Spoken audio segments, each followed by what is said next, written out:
we're talking about riding outside and you have like those fluctuations, have you, I mean, I know you do a fair amount of motor pacing, and this kind of teaches you to do that, or you've done some. You have the scooter with the roller. It's just Keegan. Right? Yeah. Yes, a lot of the time is Keegan. Yeah, just riding behind Keegan.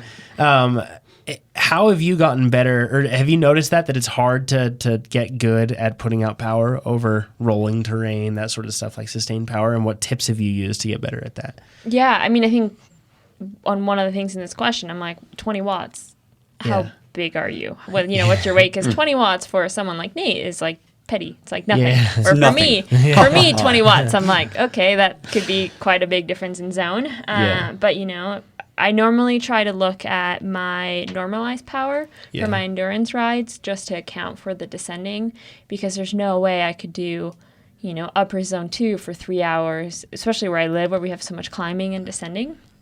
So it's kind of like look at normalized power and then, just kind of, it is what it is, pedal hard. And if you're 20 watts lower, you're 20 watts lower. Like to me, it doesn't really affect you. I think a lot of people leave low-hanging fruit, and when we're talking about holding, let's say you're trying to hold 200 watts and you're going over rollers, you'll find that it's probably a lot harder to hold that. It's easy on the climb when it's going up, and it's a lot harder to hold it when it goes flat and downhill. And that's, something that I'm sure, Nate, you're a pretty good time trialist. You're good at holding steady power. You've done triathlon, that sort of stuff.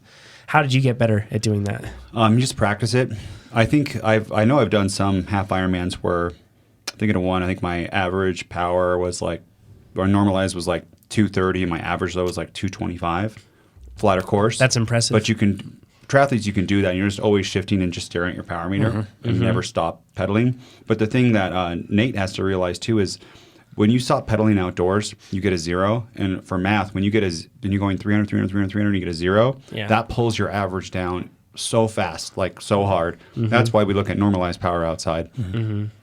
So in a triathlon, you might be, or even outside, as you said, if you like coast for 10 seconds as you're like eating something out of your pocket, that's going to lower your average power by a lot. You watch the pros too, they eat and drink and even pee on the bike while they're pedaling, which is incredible. Yeah, exactly. This is something where I found that the big thing for me, if I'm trying to hold a steady target, like in this case he is, it's really about not going as hard as, or holding back on the up, and then making sure that you're very, very disciplined over the top and on the down.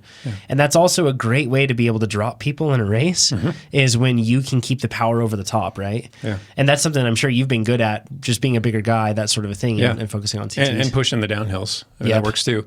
But I think a lot of riders don't recognize when they come from an indoor environment how easy it is to keep steady power on a trainer. And then they get out on a course that even perceptibly looks really flat, how many micro changes there are, and how you can't possibly stay a little easy on the ups and a little harder on the downs when they're coming so frequently, and you almost don't notice them. So it is very much a learned skill. You get really good at riding a trainer. You can get really good at being steady on the open road.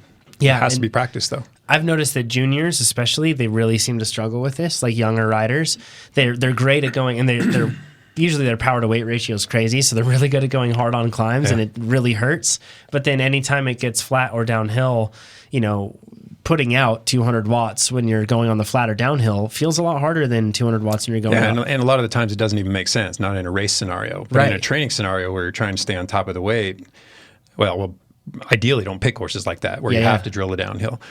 Rather pick flatter courses. But if you do notice that the road is trending downward, you're going to have to get on top of it. It takes a lot of conscious effort. Yeah. And also, it's worth considering that maybe he's got a position difference too, right? Like maybe he's, in aero position, or maybe the aero position is just slightly differently held when he's riding inside versus outside. Yeah, there's a lot of incentive to be more aerodynamic when you're outside, even if you don't recognize that you're doing it. Yeah. And if anybody's looking to get better at this, I do recommend, working. And first of all, the trainer is a great way to build this, I feel like, because you just spend extended periods of time and you're at the same power, right? And then if you're riding outside, I think motor pacing is great. And if you tell the person, try to pick a rolling road, nothing that's like crazy steep.